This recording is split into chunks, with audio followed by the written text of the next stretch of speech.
What's going on? I'm solid. How's everyone? Welcome back to the real world. Life.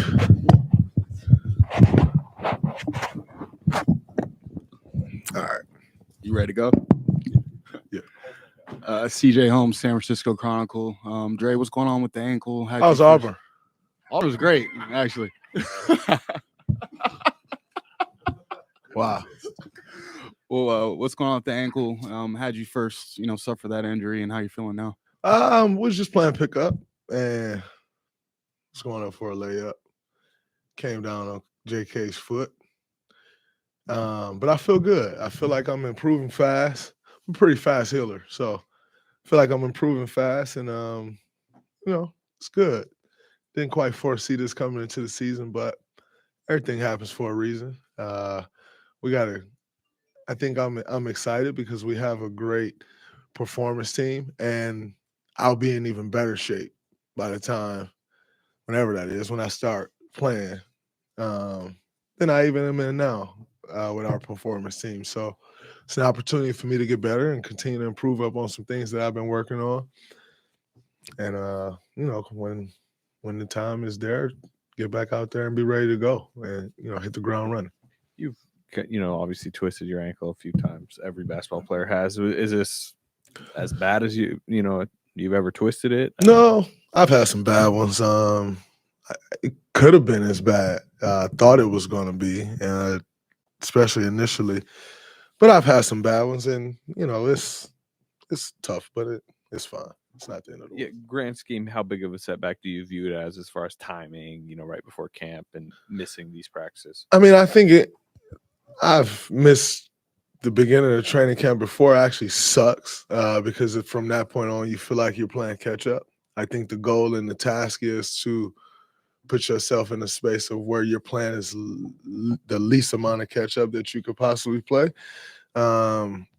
And so that's my goal, to do everything that I can to where, I'm not essentially use this time as wisely as I can so that I'm not totally playing catch up. Obviously helps that, I'm going into year 12. I know what to expect. I know, the task at hand. I think it's a lot tougher as a young guy coming into training camp hurt. You're trying to learn. You're trying to get the speed of things. All these things going on. It's a whirlwind. For me, I've been around the block a few times, so I'll get up to speed pretty fast and just, try to make sure I'm a part of the practices, know everything that's going on. Things change from year to year, and so just try to be as much of a part of it as I can while, still getting my work in and getting back as fast as I can. Hey, Draymond, following up on that, it is year 12 for you, and Steph, Clay, you've been around those guys for a really long time, but with a different supporting cast, obviously Chris coming here, how does that change maybe the way you can keep up with things when there are inherently going to be some differences, Steve playing around with the lineup, those kinds of things? Well, I think there's definitely going to be some differences, and I think one of the things that will be important to keep up with is Chris, because Chris will have his own view of how certain things should work. And like you just don't take that and throw it away. Like it's Chris Paul, and he's one of the smartest players to play this game. So he's going to have some things, say some things, see some things that, quite frankly, nobody else may see or say. And so I think from that perspective alone, is a difference. Like that's a totally different force to be reckoned with. And like I said, that'll come with some different things, some different vantage points. That'll come with, man, I see y'all doing this way. What do y'all think about doing it this way? And then you look at it like, that makes sense. I wouldn't have thought of that. And all of a sudden, something we've been doing this way changes, And so I think just understanding all of those things will be important. And, Steve, like you said, Steve will teeter with things during the preseason. That is the time to do that. And so, but I think for us, the goal is to get our foot in as quickly as we can, kind of settle into who we are and who we want to be as quickly as we can, and then go from there. Hey, Draymond. Colin Ward, Henninger, CBS Sports. Going back to what you're saying about Chris Paul. you've been the lead playmaker on this team, assist guy for a long time. But even with all that experience, what can you learn? I don't see that changing now. No, look, No, you that's about not to what go make a that's not what I controversial meant. hairline or something, right? Huh? No, I'm that's just not. playing. That's not where I was going. It's friendly. No, Yeah. What can you learn from a guy like Chris I Paul? think number one for me to learn, like anytime you get to learn from a guy like Chris Paul, you're lucky, and so for me, I'm looking forward to the opportunity. I have this saying, I always walk around talking to guys like, I see everything. I'm a point guard, and it's just it could be us sitting here and I see this thing like I'm a point guard. I see that, but like to actually have a guy like Chris Paul to learn from the experience that he has. When you talk about mastering the point guard position, he mastered that position. He's one of the most incredible playmakers we've seen in this league. It's funny because I was talking with a couple friends, Travis in particular, the other day, and when we were sitting and we were talking with a couple of the young guys, and I thought it was very interesting some of the things that the young guys had to say. And we were just talking about pickup. Like a couple of the young guys was playing on Chris' team, and he was telling us some of the things that Chris was saying and doing with like him and Kuminga. And I was just sitting there, and Travis and I were sitting there looking at each other like, wow. Like, and the first thing Travis said is, wow, I got to teach TJ that. TJ is Travis' son, my nephew. He's like, wow, I got to teach TJ that. And like, we weren't even sitting with Chris. Like, we weren't anywhere. Chris wasn't even in the same place we were. But yet, and still, we're sitting there essentially learning from Chris, and I think that is something that you just you can't quantify that, because that is influence, and so that, like I said, that's without Chris being there. So now imagine Chris there and the things that you get to learn, because what we learned in that situation, it was from Chris' perspective in a sense, but it wasn't from Chris, and yet you'll have Chris there to learn from. And so, man, I'm extremely excited about the opportunity to learn from him. I think even in, one thing that, when I look at Chris's career, one thing he's been absolutely incredible at is bringing younger guys along. And that's something that I feel like I can be so much better at. So to have someone like that to learn from, I think is pretty incredible. Draymond, given Chris's personnel, we know, and everything you've decided his impact on this league, where do you fall on the starting lineup question then? I mean, Chris has said something, we don't know what he's going to say today or what he really feels, and we know Steve has said we're going to see what it looks like. What you had the best starting five in the league last year. Do you think Chris should be in the conversation to kind of break that up a little bit? I mean, you said it. We did have the best starting lineup in the league, so you can't ignore that, and yet you can't ignore Chris Paul as Chris Paul. Like, he is very much so Chris Paul, and so you have to take all of that into account. And then once you take all of that into account, I am a basketball player and not a coach. So it's not my job to figure it out. It's not my role. But what I do know is whatever is best for this team is going to happen. And what I do know is, in spending time with these guys over the last month and a half and getting together and spending time together, the number one goal from everybody here will be to win. And when that is the number one goal of everyone that walks into this building, everything else, you figure it out. And it won't always be my way. It won't always be Steph's way. It won't always be Chris' way. It won't always be Steve's way. Because when the number one goal, when you walk into an arena, when you set out on your journey to do something and the number one goal is winning, it don't always go anyone's particular way. And then you have to sacrifice things. And that's what makes up a team.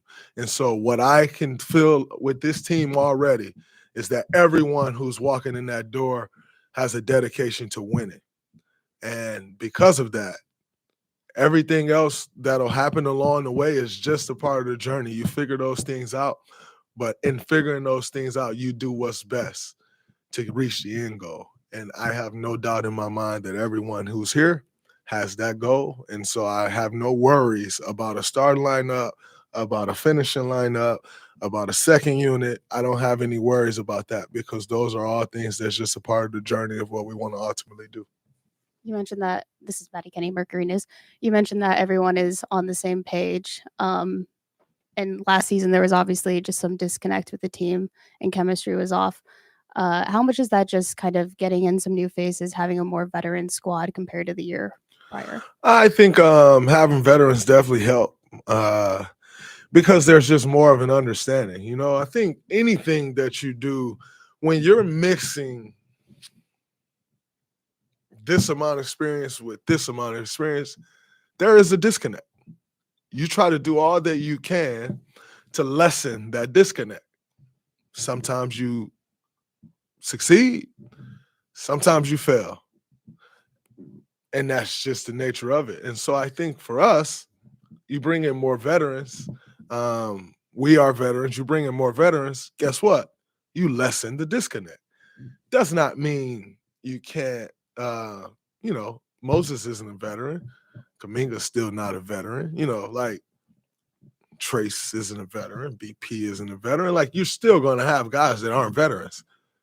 That's an NBA team. You're always going to have guys that aren't veterans. But I think when you start looking at adding a CP, adding, a Dario, guys who proven veterans in this league, it changes things because ultimately the experience that guys have makes a huge difference in this league. And, that's why guys get better as they go. You figure more things out. You figure schemes out. You figure how to work. You figure all of these things out. And so adding more veterans, I think it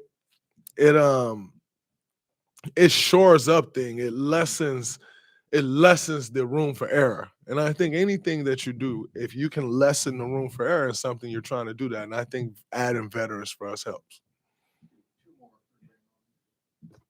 Draymond, Steve said last week that he felt that last year you guys might have come in with your foot off the gas a little bit, having won the championship, short summer, everything. I'm wondering, in retrospect, do you feel that way? And do you feel a different kind of sense of urgency or, that let's run, your time together, the three of you especially, is, it's shrinking. Do you feel a different sense of urgency this year? I think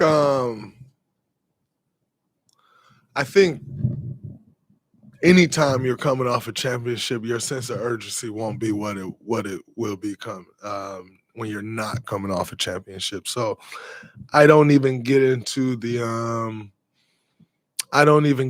space of trying to compare the two because it's just really not a realistic comparison. As a human being, one of the things that we all fight as human beings when we have success is complacency. And it's a natural thing because you work so hard to reach the mountaintop. And when you reach the mountaintop, you can appreciate that. And the time that you spend appreciating it, it's time that you don't spend getting better. It's just a very natural thing. And anything that you do, if you're not spending that time getting better, you're getting worse.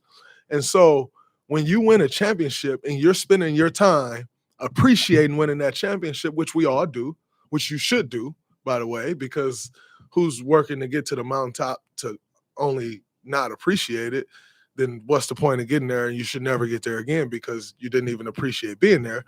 And so I think for us, we reached the mountaintop a couple of years ago, and you're coming off that. Your foot isn't on the gas. You small things that you may stop when you're not on the mountaintop, you let slide. You let those things slide. Small issues become big issues. Sometimes you can correct them, sometimes you can't. And I think for us, and being through this so many times now, we understand that. Last year the season did not end how we wanted it to end. You're going to come back naturally even more motivated when that happens. If you're competitors, well, you don't have the success that we've had if you're not competitors. And so I think for us, it's a natural thing for us to come in more focused this year than we came in last year. I don't really necessarily take that as a knock. Like I said, it's human nature. But I do think it's important, and I can see that everyone comes in locked in, ready to get off to a good start. because that will determine how the rest of our year goes. And so everyone's definitely more focused. And, you know, the way I view it is sometimes you have to lose to win. And last year we lost. And I think it's set us up to put us in better position to win this year. You're on record saying that you did not like Chris Paul. How has your perspective on that changed since you've been able to work with him, play with him, if at all? I've had some conversations with him, with Chris over the last couple months that I haven't necessarily had, not only with Chris, but just in my career. Chris, and I've said this before too, on the record, he's one of the smartest guys in this league. When you talk basketball IQ, you know, I've said on record, Chris Paul, LeBron James, Ray John Rondo and Rondo, like I've said that on record a million times. And so, number one, we've had conversations, basketball conversations that I've just been excited to have, because it's sitting and speaking with a guy with the IQ level of a Chris Paul. For me, like I can get basketball geeky at times. I love the game of basketball. I think one of my best attributes as a basketball player is my IQ. And so, in speaking to a high IQ guy like Chris, for me, that's everything. Like, that's gold. And we've been able to share in those conversations. We've been able to share in a bunch of conversations. We've been collaborative on things, things that you do with teammates. We've been doing. And in doing that, you start to get to know people outside of just what you're doing as far as basketball goes. And, you know, I've started to get to know Chris better. I didn't know Chris at all outside of competing with him. If you've ever watched Chris compete, he's kind of an asshole. You may say the same thing about me, and that's okay. But he's also one of the most competitive guys that, you know, I've played against over my 11 years in this league. I'm also an extremely competitive guy, and I'm not backing down from anyone. He's not backing down from anyone. That will bring some clashes, and it has brought plenty of them. When you look at the last 7-8 years in the NBA, Chris Paul is right at the center of all of it. And guess what? So are we, and we weren't on teams. If there wasn't any hate, then everybody get to talking like, oh man, those guys are too friendly, or why are they working out together? This, that, in today's NBA. But then when you have competitors hating each other, then that's like, oh man, they hate each other. Like, how is that even possible? Well, you gotta pick a side. Like, you either want us to be friends and all work out together and everybody accept it, or you want us to hate each other. And in this case, we competed. Like, we're trying to get championships. Chris was trying to get championships. And guess what? When you're competing for that, at the level that we've competed for that sometimes brings hate. Because we're going after the same thing. And that definitely had brought that between us. But look at the runs we were on. Houston was right at the center of that.